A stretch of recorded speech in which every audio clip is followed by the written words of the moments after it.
My name is Michael Sterling, and for 10 years, I believed I had engineered the perfect marriage. Like most things I approached, I'd planned it meticulously. Met Jennifer Hayes at Northwestern's graduate program. She was finishing her MBA while I completed my master's in structural engineering. She was ambitious, driven, beautiful in that polished Chicago way that suggested both intelligence and social awareness. More importantly, she fit the blueprint I'd drawn for my future wife. We married 2 years after graduation, bought a colonial in Evanston with good bones that I systematically renovated room by room. Jennifer launched her marketing consulting firm while I climbed the ranks at Morrison and Associates, one of Chicago's premier architectural firms. No children. We'd agreed that our careers came first, at least for now. 10 years later, I was a senior partner designing skyscrapers that would outlast us both. Jennifer's firm had grown to 12 employees with clients across the Midwest. We owned a lake house in Wisconsin, drove matching BMWs, and threw dinner parties where other successful couples envied our apparent perfection. I should have known that perfection, like any structure, is only as strong as its foundation. The first crack appeared on a Tuesday in March. Jennifer was working late again, the third time that week. Nothing unusual there. She'd always been driven.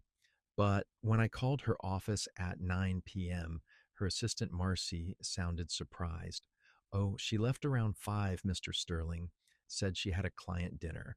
I sat in our perfectly appointed living room, staring at the gas fireplace I'd installed myself, feeling the first tremor of something I couldn't quite identify. Jennifer had told me she'd be working until 10. She'd been very specific about it. I'm an architect. I notice when things don't align. Over the next 3 weeks, I began what I told myself was simply careful observation. It's what I do professionally. I assess, I measure, I look for weaknesses before they become catastrophic failures. Jennifer's behavior patterns had shifted in subtle but measurable ways. New clothes appeared in her closet, expensive pieces that seemed designed for someone else's appreciation. She'd always been meticulous about her appearance, but now there was an intentionality to it that hadn't been there before. Her phone had become an extension of her hand. In 10 years of marriage, I'd never seen her guard it so carefully. She'd take it to the bathroom, sleep with it face down on her nightstand, and I noticed she'd disabled the lock screen notifications. The most telling change was in her schedule. Jennifer had always been methodical about her calendar, color coded, shared with me, every client meeting documented. Now there were gaps. Client dinners with no names, site visits in parts of town where none of her clients were located. I found myself mentally cataloging these inconsistencies like structural defects. Each one on its own was insignificant, but together they formed a pattern of stress points that suggested a fundamental compromise in the structure I thought was solid. The breakthrough came when I was reviewing our credit card statements for our quarterly financial review, another ritual we'd maintained since year 2 of our marriage. Jennifer had always insisted on transparency with our finances, which made the $347 charge to the Fairmont Hotel particularly notable. I designed the interior renovation of the Fairmont's penthouse suites 3 years ago. I knew their pricing structure intimately. $347 was exactly what they charged for a superior king room for 3 hours during their weekday business rate period. I sat in my home office, the statements spread across my drafting table like blueprints, and felt something cold settle in my chest. Jennifer had been in Seattle that day, or so she told me. The Fairmont was downtown Chicago. That night, I lay awake listening to her breathe beside me, and I made the kind of decision that had served me well in my professional life. When you suspect structural failure, you don't ignore it, you investigate. I hired Davidson Investigative Services on a Thursday morning, meeting their principal investigator, Linda Davidson, in a coffee shop near my office. Linda was a former Chicago PD detective with 22 years of experience and the kind of direct manner that suggested she'd seen everything twice. "Let me be clear about what we do and don't do, Mr. Sterling," she said, sliding a contract across the table. "We gather evidence of infidelity if it exists. We document behavior, take photographs, compile reports that will stand up in court if necessary. We don't break laws, we don't plant evidence, and we don't pass judgment. I understand what we find might not be what you want to hear. I'm an engineer, Ms. Davidson. I deal in facts, not preferences." She studied me for a moment. "Most clients say that. Most clients are lying to themselves. Are you sure you want to know?" I thought about Jennifer lying next to me for the past 3 weeks, her phone clutched in her hand, even in sleep. "I'm sure." The investigation began immediately. Linda assigned two of her best surveillance specialists to document Jennifer's activities during her client meetings. Within a week, I had my answer.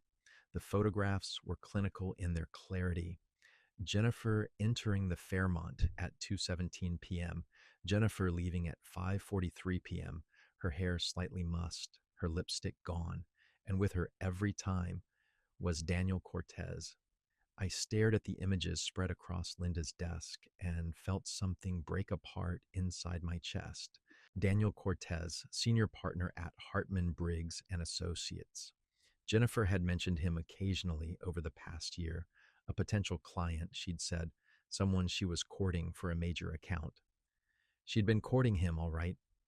"How long?" I asked. Linda consulted her notes. "Based on the hotel records we can access legally, at least 4 months, probably longer." "Hotel records? Your wife isn't careful about using credit cards. The Fairmont, the Peninsula, the Langham, always the same pattern. Afternoon appointments, always with him." I studied the photographs again. In one, Daniel had his hand on the small of Jennifer's back as they entered the hotel. In another, taken from across the street, I could see them through the floor-to-ceiling windows of a restaurant, leaning across the table toward each other like teenagers. "I'll need everything," I said. "Every document, every photograph, every receipt. And I'll need it documented according to legal standards." Linda raised an eyebrow. "Planning to file?" "I'm planning to win." Knowledge I'd learned in my profession was only valuable when properly applied. I spent the next 2 weeks developing what I thought of as my project plan. First, I researched Daniel Cortez with the same thoroughness I'd use for a potential business partner. Hartman Briggs and Associates was a mid-tier marketing firm trying to break into the major leagues. Daniel was their star player, recently divorced, with a reputation for aggressive client acquisition. He was up for equity partnership this year, a promotion that would make him a millionaire. I also discovered he had a weakness for risk taking that bordered on recklessness. His divorce had been messy, expensive, and very public. A second scandal would likely cost him everything. Second, I began documenting everything in our marriage with the same precision I'd use for a construction project. I photographed every asset, copied every financial document, and created detailed inventories of everything we owned jointly and separately. I opened a separate checking account at a different bank, quietly moving money in small increments that wouldn't trigger Jennifer's attention, not enough to constitute asset hiding. I wasn't breaking any laws, but enough to ensure I had resources for the battle ahead. Third, I began building my team through professional contacts. I identified the best divorce attorney in Chicago. For high net worth cases, Catherine Brennan, a former prosecutor with a reputation for surgical precision in asset division. I scheduled a consultation. "Illinois is a no fault state," Catherine explained during our first meeting, "but infidelity can still impact asset division if marital funds were used to support the affair. It's called dissipation of marital assets. How much impact? If we can prove she spent significant marital money on her affair, the court can order her to reimburse the marital estate dollar for dollar. Plus, judges tend to look unfavorably on spouses who violate the trust of marriage, even in no fault states. I slid Linda Davidson's preliminary report across her desk. Catherine reviewed it carefully, making notes. "This is excellent work," she said, "but I'll need more. Financial records, evidence of marital funds being used, detailed documentation of the timeline. Can you get me that? I can get you anything you need." Throughout this process, I maintained my role as the perfect husband. I brought Jennifer coffee in the morning, asked about her day, made dinner reservations at her favorite restaurants. If she noticed any change in my behavior, she gave no indication. In fact, she seemed more relaxed than she had in months. She was getting sloppy, comfortable in her deception. She'd started mentioning Daniel more frequently, always in the context of business, of course. "Daniel thinks we should," he bid on the Meridian Hotel account, she'd say over dinner. "Daniel suggested I might want to expand into hospitality marketing. Daniel invited me to the Marketing Excellence Awards dinner next month. You don't mind if I go, do you? It's important for networking." Each mention was like a small blade between my ribs, but I smiled and nodded and played my part because I was building something now, constructing a response that would be as devastating as it was precise. The breakthrough came in week 3 of my investigation. Jennifer had grown careless with her laptop, leaving it open on the kitchen counter while she showered. In Illinois, spouses have legal access to jointly owned computers and shared email accounts. I spent 15 minutes copying files to a flash drive. Her email correspondence with Daniel was extensive and explicit. Not just the affair itself, but detailed discussions of what they saw as our respective spouses' failures. She'd written entire paragraphs mocking my obsession with perfection and my boring predictability. But more damaging was the evidence of financial impropriety. Jennifer had used our joint credit card to pay for hotel rooms, expensive dinners, and even a weekend getaway to Napa Valley that she told me was a work retreat. The total was over $12,000 in 6 months. I forwarded everything to Catherine Brennan and Linda Davidson, then carefully erased any trace of my access. That evening, Jennifer announced she'd been invited to speak at a marketing conference in San Francisco the following month. "It's a big opportunity," she said, not meeting my eyes. "3 days, all expenses paid. I'll probably stay an extra day to meet with some West Coast clients." I knew Daniel's firm had an office in San Francisco. I knew because I'd researched everything about Hartman, Briggs, and Associates down to their office lease agreements and employee travel policies. "That sounds wonderful," I said. "You've worked so hard this year.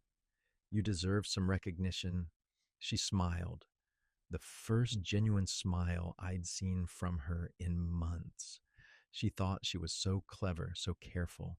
She had no idea that her husband had just documented her next infidelity before it happened.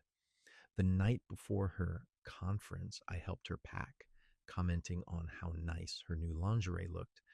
Jennifer blushed like a teenager. I thought I'd treat myself to some new things. "You should. You work too hard not to have beautiful things." As I watched her fold silk lingerie into her suitcase, lingerie I'd never seen before, I felt something crystalline and cold settle in my chest where my heart used to be.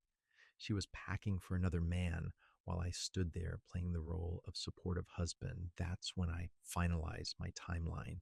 Jennifer would have 4 days in San Francisco to cement her betrayal. When she returned, I'd be ready. While Jennifer was in San Francisco with Daniel, I completed my preparation phase. Linda Davidson's team had done excellent work I now had photographs of Jennifer and Daniel together at O'Hare Airport, comprehensive financial documentation of marital funds being used for the affair, and printed copies of their email correspondence discussing everything from hotel preferences to their shared contempt for their respective spouses. Catherine Brennan had prepared a divorce petition that was, in her words, aggressive but defensible.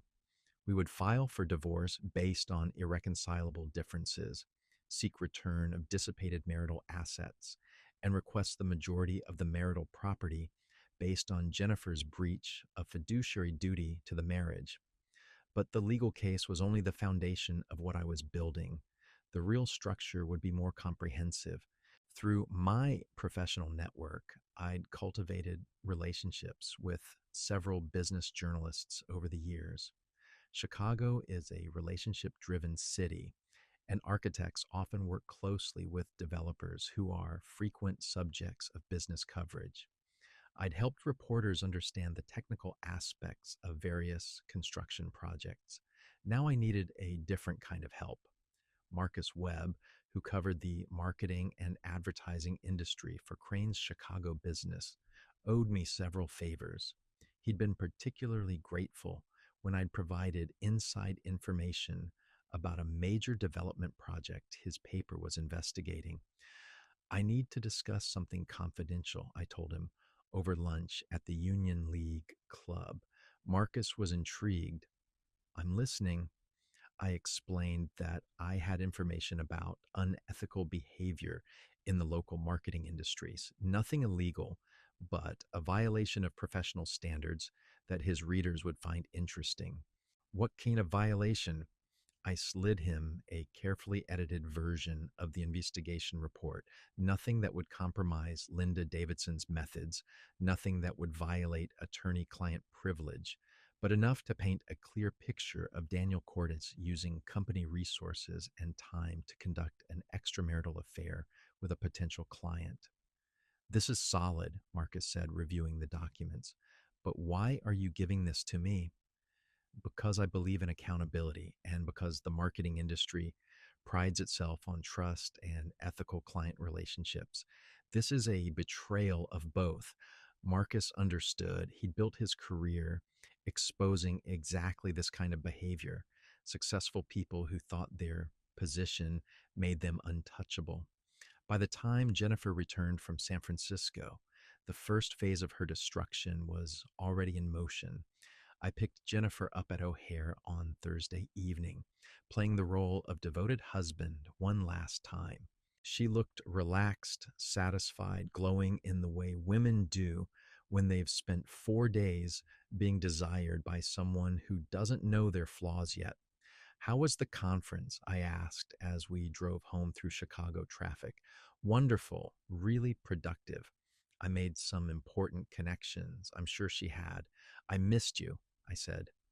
She reached over and squeezed my hand. I missed you too. That was possibly the most offensive lie she'd told yet. I'd received copies of her text messages with Daniel throughout the trip, thanks to Linda Davidson's careful work. She'd missed me about as much as she'd miss a root canal. We had dinner at home. I cooked her favorite meal, opened a bottle of wine we'd been saving for a special occasion.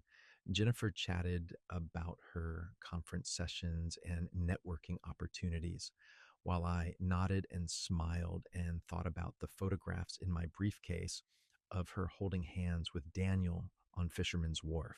After dinner, while Jennifer was in the shower washing off her guilt, I made final preparations. I arranged the evidence on my desk in chronological order: photographs, financial records, email printouts, credit card statements, everything organized like the architectural plans I created for my most complex projects.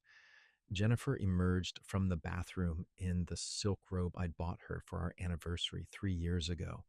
She looked beautiful and satisfied, and completely unaware that her marriage was about to collapse around her. You seem tired, she said, settling next to me on the couch. Everything okay? Everything's perfect, I said. Actually, I have something for you. I handed her the manila folder I'd prepared. What's this? Our 10th anniversary gift, a little early. Jennifer opened the folder and went very still. The color drained from her face as she processed what she was looking at. A photograph of her and Daniel entering the Fairmont, time stamped and dated. Michael, I can keep looking. She turned the page, hotel receipts, credit card statements, email printouts, a complete documentation of her betrayal, organized with the same attention to detail I brought to my most important projects. Jennifer's hands were shaking. How long have you known? Long enough to document everything, long enough to prepare, long enough to ensure that what happens next happens correctly. She set the folder on the coffee table like it might explode. What do you want? Do you want me to end it? I can end it right now, Michael. It doesn't mean anything. It's just what? Just sex? Just hotels? Just spending our money on another man? Just lying to me every day for 6 months? Jennifer started to cry. I never meant for this to happen. Nothing just happens, Jennifer. You made choices. Every hotel room, every lie, every time you came home and kissed me after being with him, those were choices. She was sobbing now, desperate. What do you want me to do? I'll do anything. We can go to counseling. We can work through this. I picked up the folder and closed it carefully. I want you to pack a bag tonight. I want you out of my house by tomorrow morning. I want you to understand that this marriage is over. Michael, please. I filed for divorce this afternoon. The words hit her like a physical blow. She actually recoiled, pressing herself into the corner of the couch. You what? I filed for divorce. You'll be served papers tomorrow morning. I suggest you hire an attorney quickly. You're going to need one. Jennifer was hyperventilating now. You can't do this. You can't just decide to end our marriage without talking to me. I stood up, looking down at the woman I'd loved for 12 years, planned my future around, built my life with. She looked small and broken and pathetic. I'm not ending our marriage, Jennifer. You ended it 6 months ago. I'm just making it official. The next morning, Jennifer was served with divorce papers while I was at the office, putting the finishing touches on the second phase of my plan. Marcus Webb's article appeared in Crane's Chicago Business that afternoon. Marketing firm, partner under fire for workplace ethics violations. The piece detailed Daniel Cortez's affair with a potential client, his use of company resources to conduct the relationship, and the potential conflict of interest it represented for Hartman Briggs and Associates. Marcus had done excellent work. The article was factual, well researched, and devastating. By close of business, it had been shared across social media by every marketing professional in Chicago. Daniel's firm would have no choice but to respond. Jennifer called me 17 times that day. I didn't answer. That evening, Catherine Brennan called with an update. Jennifer's attorney contacted me this afternoon, she said. They want to negotiate. What kind of negotiation? They're claiming the affair was brief and meaningless, that she's willing to enter counseling, that splitting up the assets, according to our petition, would be punitive rather than equitable. I was in my home office looking out at the garden Jennifer had designed 3 years ago. She'd planned it so carefully, selecting plants that would bloom in sequence from spring through fall. Now it would be my garden. What did you tell them? I told them we'd see them in court. Michael, I should mention, they're going to fight dirty. Jennifer's attorney suggested that your response has been disproportionate, that you've conducted surveillance on your own wife, that you're trying to destroy her reputation out of spite. Are they wrong? Catherine paused. Legally, you've done nothing wrong. Morally, that's not my area of expertise. The answer is no, they're not wrong. I am trying to destroy her reputation. She destroyed my marriage, my trust, my future. Why would I show her mercy? Because the judge might view extreme retaliation unfavorably. The judge will view adultery and dissipation of marital assets unfavorably. That's what matters. After hanging up with Catherine, I opened my laptop and began the third phase of the operation.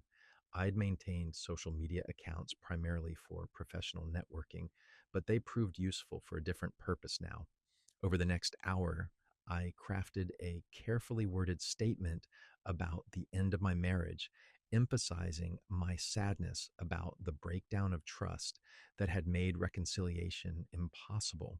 I didn't mention the affair explicitly. I didn't need to.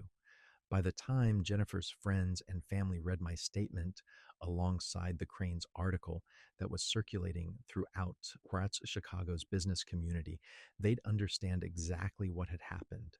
The responses came within minutes, colleagues expressing sympathy, friends asking if I needed anything, family members reaching out with support, and silence from Jennifer's side of our social circle. Telling silence. The next 2 weeks brought a cascade of consequences that exceeded even my expectations. Daniel Cortez was placed on administrative leave pending an internal review at Hartman Briggs and Associates. The firm's biggest client, a conservative healthcare company, terminated their contract citing concerns about professional conduct and company values. Within a week, Daniel was out entirely, his partnership prospects destroyed. Jennifer's firm began losing clients as word spread about the affair. The marketing industry in Chicago was smaller than people realized, and professional reputation mattered. Three of her largest accounts decided not to renew their contracts. But the personal consequences were perhaps more devastating. Our social circle, carefully cultivated over a decade of marriage, had to choose sides. Most chose mine. The evidence was too overwhelming, the betrayal too blatant for people to maintain neutrality. Jennifer had used our dinner parties to scout for potential clients while conducting an affair behind my back. She'd lied to friends about her whereabouts, used their sympathy and support while deceiving everyone around her. Jennifer's sister called me during the second week. I don't know what happened between you two, Rebecca said, but she's not well, Michael. She's barely leaving her apartment. She's not eating, not sleeping. I'm worried about her. I was in my office at Morrison and Associates reviewing plans for a new high rise that would reshape the Chicago skyline. I'm sorry to hear that. She says you won't talk to her. That's correct. She made a mistake, Michael. A terrible mistake, but people make mistakes. She loves you. She wants to fix this. I set down my pencil and looked out at Lake Michigan. Rebecca, did Jennifer tell you what she did? She told me about the affair. She's ashamed of it, sick about it. She knows she hurt you. Did she tell you that she spent over $12,000 of our money on hotels and dinners with her lover? Did she tell you that she lied to me every day for 6 months? Did she tell you that she planned vacations with him while I was helping her pack for what I thought were work trips? Silence on the other end. Did she tell you that she wrote emails to him mocking our marriage, laughing about how boring and predictable I am? Michael, your sister didn't make a mistake, Rebecca. She made a series of calculated decisions over 6 months. Every lie, every hotel room, every time she came home and kissed me hello after spending the afternoon with another man, those were choices. She wants to make amends. She had 6 months to make amends. She chose not to. I hung up and went back to my plans. I was designing something that would last a century, something that would stand long after everyone who built it was gone. Jennifer had chosen to invest her energy in something that lasted 6 months. The divorce was finalized on a Friday in October, exactly 7 months after I'd first noticed the cracks in what I'd thought was a solid foundation. Catherine Brennan had exceeded my expectations. Jennifer was ordered to reimburse the marital estate for the full amount she'd spent on the affair plus interest. I kept the house, the majority of our investments, and both vehicles. Jennifer received approximately 30% of our total assets. Generous, Catherine said, given the circumstances. The judge was impressed with your documentation, Catherine told me outside the courthouse, and unimpressed with Jennifer's explanations. Spending marital funds on an extramarital affair is exactly the kind of dissipation that courts take seriously. I looked back at the building where my marriage had been officially dissolved. Jennifer had left through a different exit. I hadn't seen her since the proceedings began. How did she look? Honestly, destroyed. She's lost weight, lost clients, lost most of her social connections. Her attorney told me she's considering leaving Chicago entirely. I should have felt satisfaction. Instead, I felt empty. That evening, I sat in my perfectly appointed living room, my living room now, and tried to identify what I was experiencing. I'd achieved every objective I'd set. Jennifer had been held accountable for her betrayal. Daniel Cortez had lost his career. I'd retained my assets, my reputation, and my social standing. I'd won completely. So, why did victory feel so much like loss? I walked through the house I'd renovated so carefully, room by room, seeing it clearly for the first time in months. Everything was exactly as I designed it, but it felt hollow now, like a museum of a life I'd once lived. In the bedroom, Jennifer's side of the closet stood empty. I'd removed all traces of her presence with the same methodical approach I'd used to document her betrayal. But the absence was louder than her presence had ever been. I'd spent 10 years building what I thought was a perfect marriage, and it had taken me 7 months to dismantle it completely. Both projects had required the same skills: planning, patience, attention to detail, and the ability to see systems as interconnected wholes. But as I stood in the empty house, I wondered if I'd become something I didn't recognize in the process. Jennifer had betrayed our marriage, but I'd orchestrated her complete destruction with surgical precision. She'd broken my trust, I'd broken her life. The difference was that she'd acted impulsively, emotionally, stupidly.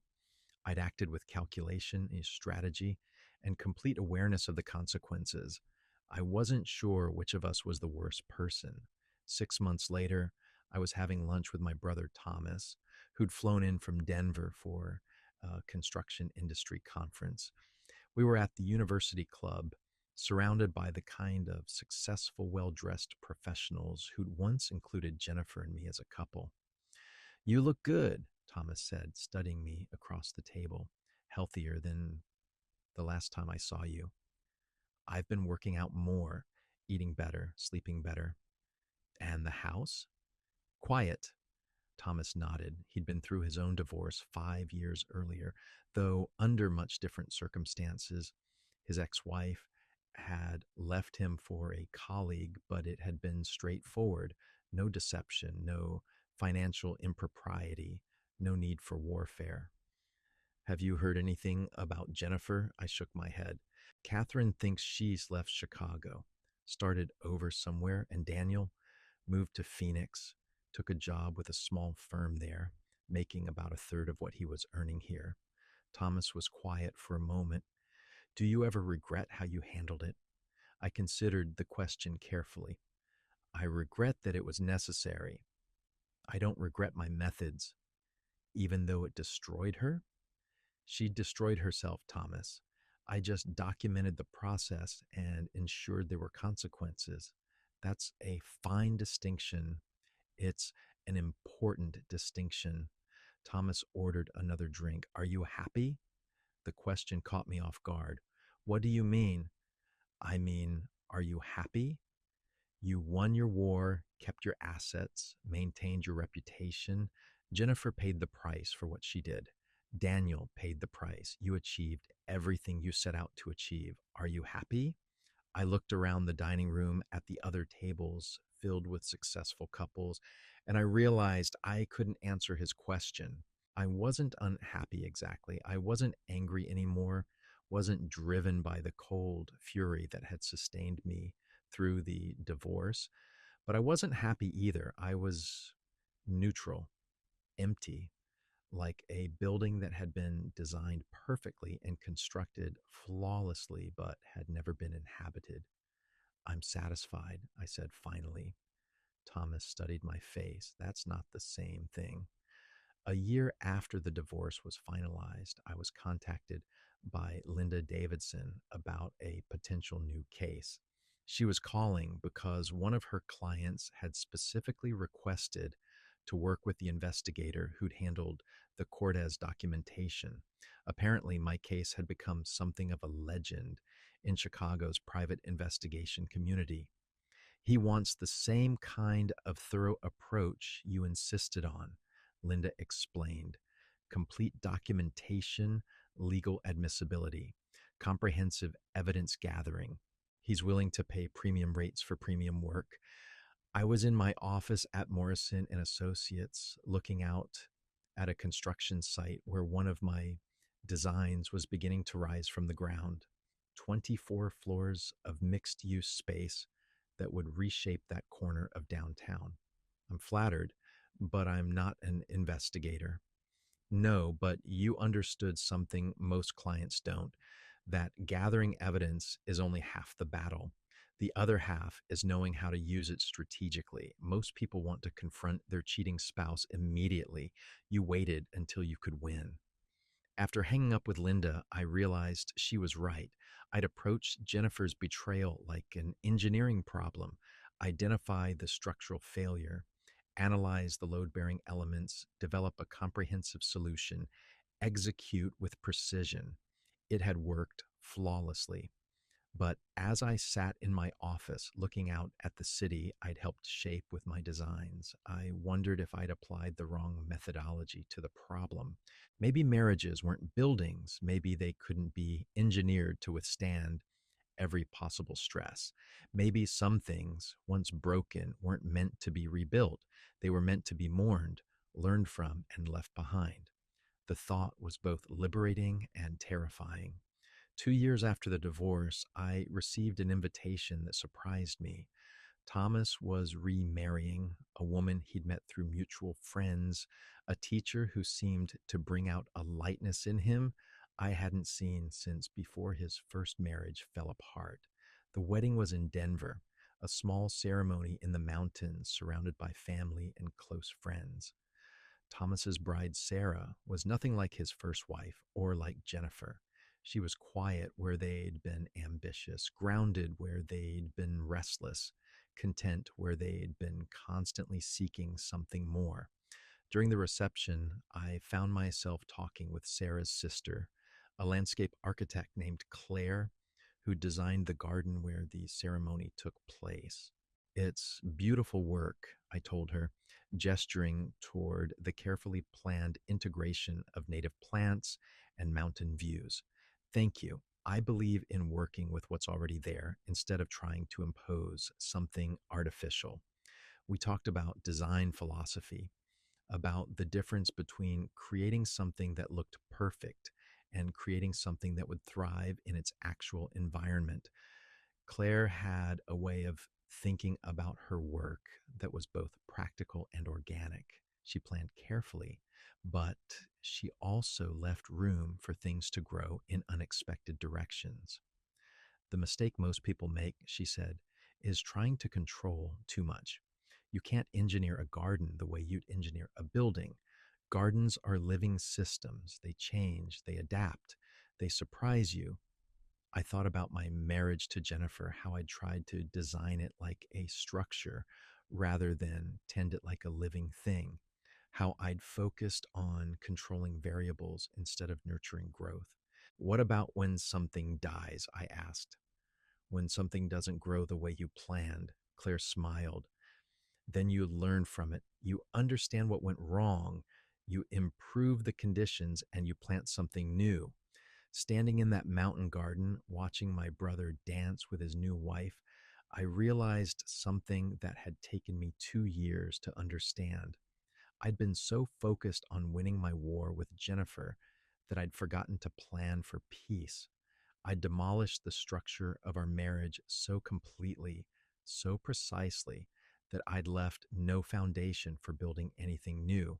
Not with Jennifer. That had been impossible from the moment I found those first photographs. But with anyone, I'd become an expert at destruction masquerading as justice. The question now was whether I could remember how to build something worth inhabiting.